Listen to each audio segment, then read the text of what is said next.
மனிதரில் வேறுபாடு உள்ளது.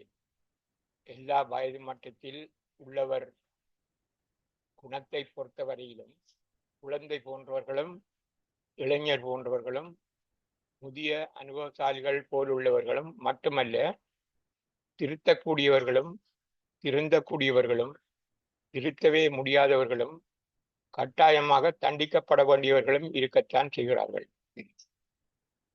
திருந்தக்கூடியவர்களை திருந்த ஆலோசனை வழங்குவதும், திருத்தக்கூடியவர்களை சிறைச்சாலைக்கோ வேறு பொருத்தமான இடத்துக்கோ அனுப்பி திருத்த நடவடிக்கை எடுப்பதும், திருந்த முடியாதவர்களை தண்டிப்பதும், அழிக்க வேண்டியவர்களை அழிப்பதும் கடவுள் வேலையாகும்.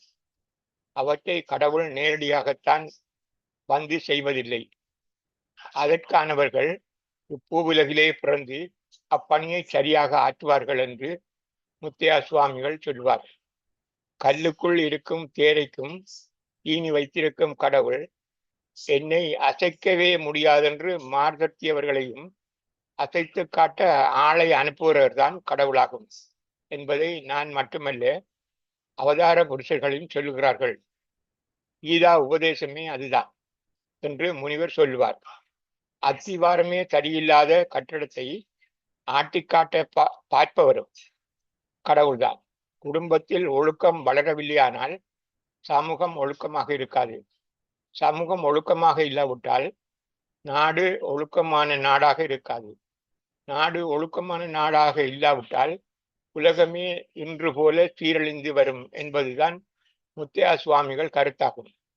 இந்த உலகத்தை திருத்த என்னால் முடியுமா என நீர் நினைக்கிறாய்.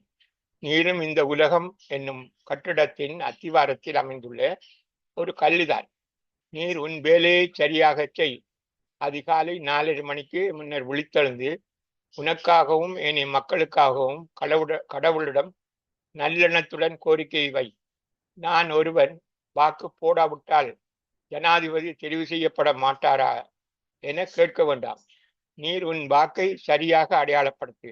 கடவுள் மற்ற வேலையை யாரை பணித்தாவது அவ்வேலையை செய்வார் என்று நான் சொன்னாலும் உன்னை திருத்தவே முடியுமோ தெரியாது என்று முத்தையா சுவாமிகள் சொல்வார்.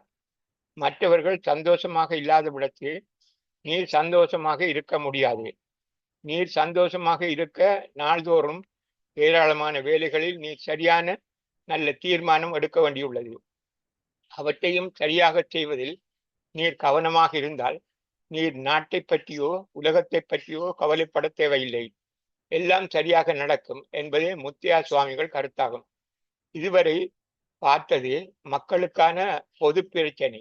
ஆனால் ஒவ்வொருவரும் நாளாந்தம் ஏராளமான வெவ்வேறு தீர்மானங்களை மேற்கொள்ள நேரிடுகிறது. சரியான தீர்மானம் மேற்கொள்ளப்படாத போது அவற்றினால் வெவ்வேறு பிரச்சனைகளை எதிர்நோக்கவும் நேரிடலாம். பிரச்சனைகள் ஏற்படாமல் தடுக்க முயற்சிக்க வேண்டும். ஒவ்வொரு நாளும் படுக்கைக்கு செல்லும் முன் அடுத்த நாள் வேலைகளை திட்டமிடுவது நல்ல தீர்மானம் எடுக்க உதவியாக அமையும். முதல் நாள் இரவு திட்டமிடுதல் ஒவ்வொரு நாளும் காலையில் எழுந்து அன்றைய நாளுக்கான வேலையை சரியாக செய்ய உதவியாக இருக்கும். அப்படி திட்டமிடாமல் படுக்கைக்கு போனால் தூக்கம் வராமல் போகலாம். மறுநாள் செய்ய வேண்டிய வேலைகளை சிறிது நேரம் செலவழித்து பட்டியலிட்டு கொண்டால் நிம்மதியாக தூக்கம் வரும். காலையில் எழுந்ததும் அதை செயல்படுத்த ஆரம்பிக்கலாம். விஷயங்களும் மிகவும் எளிதாக நடக்கும். தள்ளி போடாதீர்கள். எளிய சில வேலைகளை பிறகு செய்யலாம் என்று தள்ளி போடுவது பலரின் வழக்கமாக இருக்கிறது. ஆனால் தள்ளி போடுவதால் அவற்றை செய்ய முடியாமல் போய்விடும். உடனே செய்யாமல் பிறகு செய்யலாம் என்று தள்ளி போட்டு கொண்டே வந்தால் அதை ஒருபோதும் செய்ய முடியாது. 5 அல்லது 10 நிமிடம் செலவழித்து அந்த வேலைகளை உடனே செய்துவிட்டால் பணிகள் உடனே எளிதாக முடியும். அது மன ரீதியாகவும் உடல் ரீதியாகவும் ஏற்படக்கூடிய ஒழுங்கீனங்களை தடுக்கிறது. மனதிற்கும் அமைதியை தருகிறது. இது மனதை அமைதிப்படுத்தும், உடலுக்கு உற்சாகத்தை சுறுசுறுப்பையும் தரும். அன்றைய நாளுக்கான சக்தியை உடலுக்கு மனதுக்கும் தரும். தினமும் இதை பயிற்சி செய்யும் பொழுது அது ஒரு நல்ல பழக்கமாக மாறும். புத்தகம் படிப்பது, இசை கேட்பது, இசைக்கருவிகளை வாசிப்பது, ஓவியம் வரைவது, நண்பர்களுடன் நேரத்தை செலவிடுவது, விளையாடுவது போன்ற பிடித்த பொழுதுபோக்குகளுக்கு உமக்கு பொருத்தமான நேரத்தை ஒதுக்குவது விலை மதிப்பற்றது. போதுமான ஓய்வு ஓய்வினால் முழுக்க வேலை செய்து கொண்டே இருப்பதும் சிந்திப்பதும் ஒருவரை மிக விரைவில் களைப்படைய செய்துவிடும். போதுமான ஓய்வு ஒவ்வொருவருக்கும் அவசியம். ஓய்வான மனமும் உடலும் வலிமையான ஒன்றாகும். மனதை அமைதியாகவும் உடலை ஆரோக்கியமாகவும் வைத்திருக்க செய்யும் வேலைகளை கவனத்துடனும் சிறப்பாகவும் செய்ய ஓய்வு முக்கியமாகும்.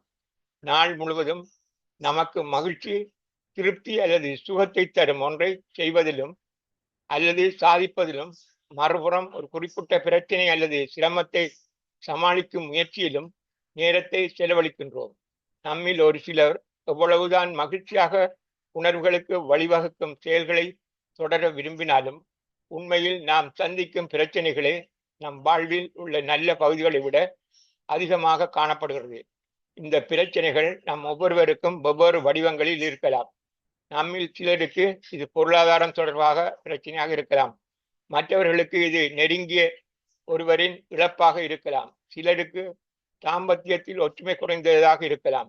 சிலருக்கு குழந்தை பேறு இன்மை காரணமாக இருக்கலாம். நாள் முழுவதும் நாம் பிரச்சனைகள் மற்றும் சிக்கல்களால் நிரம்பி வழிகின்றோம். பொதுவாக நம் வாழ்வின் பிரச்சனைகளுக்கு வெவ்வேறு வழிகளில் தீர்வு காண முயற்சிக்கலாம். நாம் பிரச்சனையை தீர்க்காமல் வலியை குறைப்பதற்காக வேறொன்றில் கவனம் செலுத்துவதன் மூலம் நம் மனதை திசை திருப்பலாம். காதல் பிரச்சனையில் தற்கொலை முடிவும் எடுக்கப்படலாம். உணவில் ஏற்பட்ட பிரச்சனையை தீர்க்க குளிசை எடுத்துக்கொள்ள நினைக்கலாம். காணி பிரச்சனையை தீர்க்க சட்ட வல்லுநரை நாடலாம். காதலிக்க தொடங்கும் பொழுதே நல்லெண்ணம் இருந்திருந்தால் தற்கொலை எண்ணத்தை தவிர்த்திருக்கலாம்.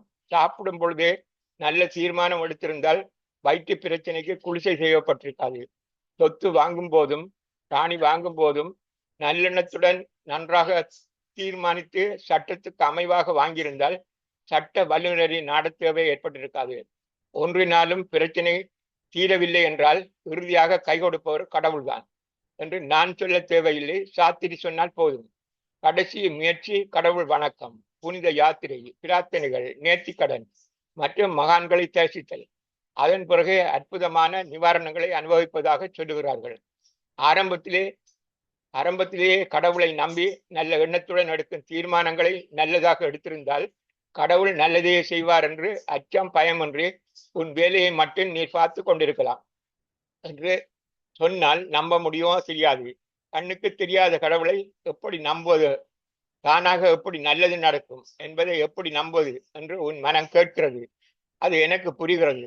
ஆனால் ஒன்றுக்கும் முடியாமல் போன போது சாத்திரி கடவுளை வணங்கு, அர்ச்சனை போடு, தானம் செய், தர்மம் செய் என்று சொன்னால் மட்டும் கடவுளை நம்பலாம் அல்லவா? அப்படியாவது உன்னை திருத்த முடிகிறது என்பதில் நான் மகிழ்ச்சி அடைகிறேன் என்று முத்தியா முனிவர் சொன்னார். கரோல் சப்பு மெண்டி சப்பு.